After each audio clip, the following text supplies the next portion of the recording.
Assalamu alaikum wa rahmatullahi wa barakatuh. Bonjour les enfants, on va voir une nouvelle leçon. Alors pour commencer, on prend cette image. Alors qu'est-ce qu'on voit sur cette image? Il s'agit de quoi? Il s'agit d'un appareil électronique, une plaque d'un appareil électronique dont on voit qu'il y a plusieurs composantes électroniques. Parmi ces composantes, on voit ces composantes-là, dont la couleur est bleue, et aussi les autres, dont la couleur est jaune, et elle contient des anneaux qui avaient des différentes couleurs. Donc, la question posée, quel est le nom de ces dipôles, et quel est le rôle de ces dipôles dans un circuit électrique. Alors, le nom de ces composantes, c'est les résistances électriques ou les conducteurs ohmiques. C'est le titre de notre leçon. Premier paragraphe, la notion de la résistance électrique. On va voir une expérience qui montre le rôle de la résistance électrique. Voilà, on réalise un circuit électrique comporte un générateur, une pile, un interrupteur, une lampe ou deux lampes. L'expérience qu'on va voir, elle comporte deux lampes. On ajoute dans le même circuit un conducteur ohmique résistance, puis on mesure l'intensité du courant. Le symbole des conducteurs ohmiques est le suivant. Voilà l'expérience. Nous avons un circuit qui consiste d'un générateur, c'est ça, dans le couleur noir, c'est un générateur. Après, on a quoi? On a un ampèremètre qui indique 90,2 milliampères. Et on a une lampe. On a une deuxième lampe, on a un interrupteur. Tout est monté en ciré. Tout est monté en ciré. Voilà la brillance comment elle est. Vous voyez la brillance comment elle est. La valeur c'est 90,2 milliampères de l'intensité qui circule dans ce circuit. Donc après, qu'est-ce qu'on fait? On ajoute la résistance, il est là, la résistance, le générateur, résistance, ampèremètre, première lampe, deuxième lampe, interrupteur. Alors qu'est-ce qu'on remarque?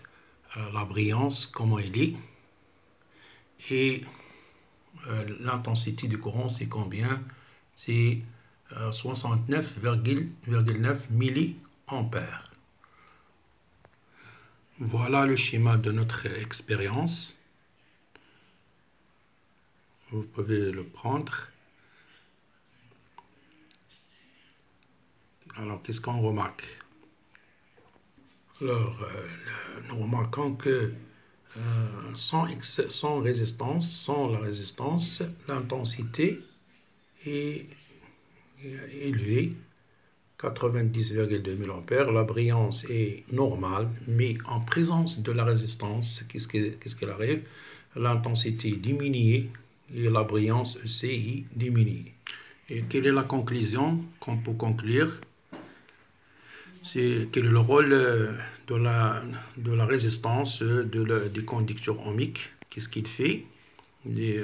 Avec la présence de la résistance, l'intensité du courant est diminuée. Alors qu'est-ce qu'on dit? On dit que le conducteur ohmique résiste au passage du courant.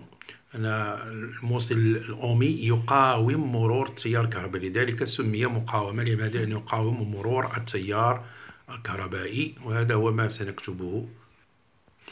Voilà, on observe que la lampe brille moins fort lorsqu'il est branché avec le conducteur ohmique.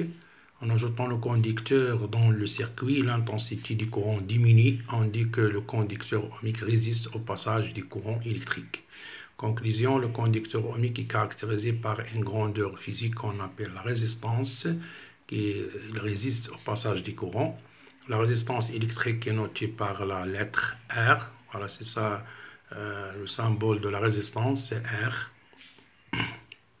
La résistance R est exprimée en ohm, l'unité de la résistance, et l'ohm, le symbole c'est oméga. Il y a d'autres unités, comme le milliohm, c'est comme le millimètre. Comme nous avons dit pour le milliampère, le millimètre c'est 1 sur 1000. Nous avons un milli, c'est-à-dire 1 million, c'est 1 million.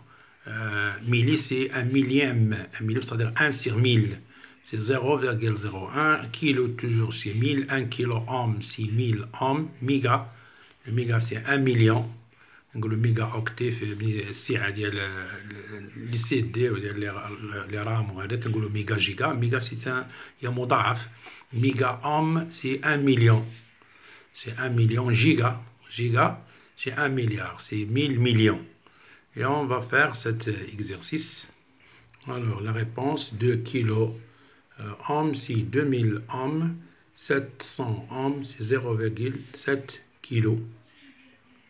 يمكن لكم تستعملوا الجدول دائما الجدول ديال الوحدات كما درنا في شدة التيار تاخذوا مثلا المتر الكيلومتر المليمتر وكديروا الاوم غديروا فوق المتر وديروا الكيلو اوم مع الكيلومتر والميلي اوم غديروه مع المليمتر. Et après on passe à autre chose, comment on peut mesurer une résistance électrique. Alors pour mesurer une résistance, soit on utilise un multimètre.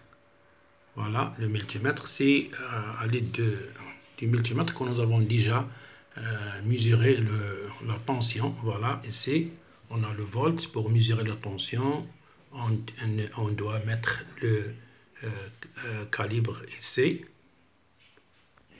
On doit mettre le calibre à la partie où on trouve V.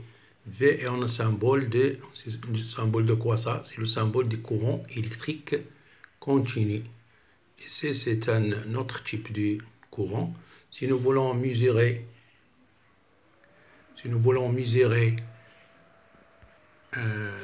la résistance, on trouve ici, on trouve le symbole, ici, on trouve le symbole oméga. Voilà, ici, le symbole oméga. Il est là. C'est oméga. Donc, la flèche doit être dans cette partie où se trouve oméga. Il y a plusieurs calibres. On choisit le calibre convenable.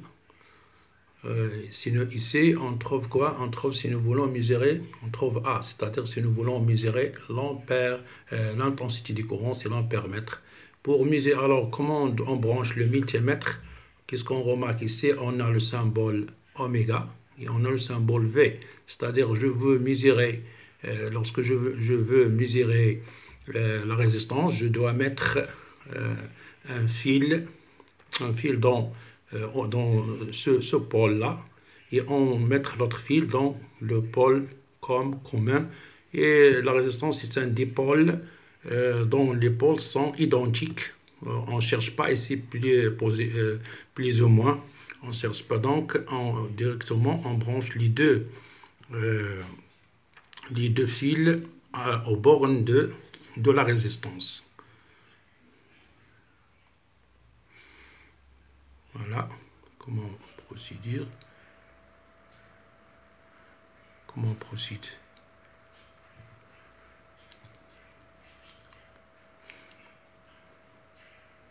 C'est ça. La résistance, c'est le conducteur ohmique. Branche. Alors,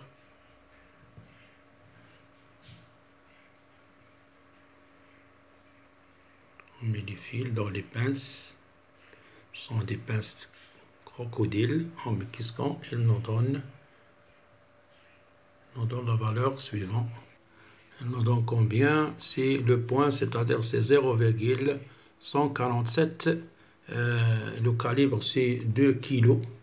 Alors c'est 0,147 kg. Ohm, c'est-à-dire c'est 147 ohms. Voilà l'expérience que nous avons vue. C'est comme ça, comment on fait. Et voilà les différentes étapes pour mesurer la résistance d'un conducteur ohmique. On a les deux remarques suivantes. Le meilleur conducteur possède une résistance électrique faible. Normalement, c'est le جيد هو اللي كتكون عنده مقاومة ضعيفة. Les isolants العوازل لماذا العوازل لا توصل التيار الكهربائي parce que ils ont une résistance électrique trop grande qui empêche le passage du courant électrique. Il y a une deuxième méthode avec laquelle on peut mesurer la résistance électrique. C'est à l'aide des couleurs des anneaux qu'on trouve sur la résistance. Ces couleurs, elles ont des significations. Alors voilà, qu'est-ce qu'on voit ici? Dans le premier, chaque couleur, on met la résistance horizontalement, de façon que les couleurs soient à la gauche, et que le premier chiffre, je crée le premier couleur, il indique un certain chiffre qu'on va voir. Le deuxième, il indique un chiffre. Le troisième, chaque couleur a un chiffre. Voilà, ici, on a un tableau. Ça, c'est ce qu'on appelle le code des couleurs. C'est un code international. Dans tous les pays du monde, chaque couleur a un chiffre précis. Le noir signifie 0, le marron 1, le rouge 2, l'orange 3, le jaune 1, etc. Alors pour déterminer la résistance de R2, par exemple, on a le premier couleur.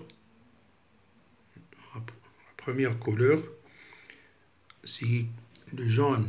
Le jaune, je cherche sur le tableau, c'est 4. Donc j'écris 4. Après, qu'est-ce qu'on a? On a le violet. Je cherche le violet, combien il a vu? Le violet, il a vu 7. Donc j'écris 7. Le troisième, c'est le marron. Le marron, c'est 1. On écrit 0. Pourquoi?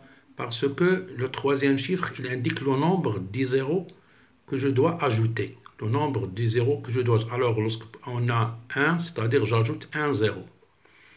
Deuxième exemple, c'est comme le jaune, c'est 4, le violet, c'est 7, et le noir, c'est combien? Le noir, c'est 0, c'est-à-dire qu'il n'y a pas de 0. J'ajoute pas de 0, donc alors la valeur, j'écris. Alors ici, R, c'est 47 ohms, R1, R2, c'est combien? C'est 470 ohms. C'est ça comment on mesure à l'aide des couleurs qu'on trouve sur la résistance électrique. Et on termine notre leçon par cet exemple, cet renseignement. Donc pour se souvenir de l'ordre des couleurs dans le code couleur de résistance, apprenez la phrase « Ne mangez rien aux jeunes, voilà bien votre grande bêtise ». Et voilà, comme un autre exemple, seulement une autre chose, en ce qui concerne la couleur qui se trouve à droite, il indique la précision, c'est plus ou moins, donc vous n'êtes pas intéressé à cette couleur, seulement vous pouvez s'intéresser aux 3 couleurs qui se trouvent ici à la gauche de la résistance. هذه الطريقه باش اذا كل لون بانه عنده واحد رقم كيمثل لنا رقم كنكتبوا هذيك الارقام بحال هنا نفس الشيء عندنا 4 le jaune le violet 7 et on a le rouge c'est combien? C'est 3. Donc j'ajoute 3 zéros. Alors la valeur c'est combien? C'est 47 000 ohms, c'est-à-dire si je veux la convertir en kilo-ohms, c'est 47 kilo-ohms. إذا حولناها للكيلو-ohms وتعطينا 47,000. إذا c'est ça l'essentiel des cours de la résistance électrique. Je vous souhaite une bonne révision. إذا نتمنى لكم يعني أنكم راجعوا هادشي مزيان ضبطوا مزيان كخلاصة شنو قلنا بأن Le rôle de la résistance, c'est qu'il résiste au passage du courant électrique. المقاومة كنوجدوها في جميع الأجهزة الإلكترونية، كتوجد فيهم المقاومات بشكل كبير جدا، غادي تحتاجوهم مع الدرسهم في المستقبل بشكل اللي هو كبير. وكاع اللي كيهتم بالكهرباء وبالاجهزه الالكترونيه خصو يكون عارف، يعني هذه يعني افاده، درس فيه افاده كبيره جدا. نتوما كنتو كتشوفوا المقاومه ولكن ما كتعرفوش شنو الدور ديالها، شنو كاين لو رول ديالها، ومازال غتعرفوا اكثر بخصوص المقاومه. والسلام عليكم ورحمه الله، ولنا موعد اخر بحول الله ومشيئته.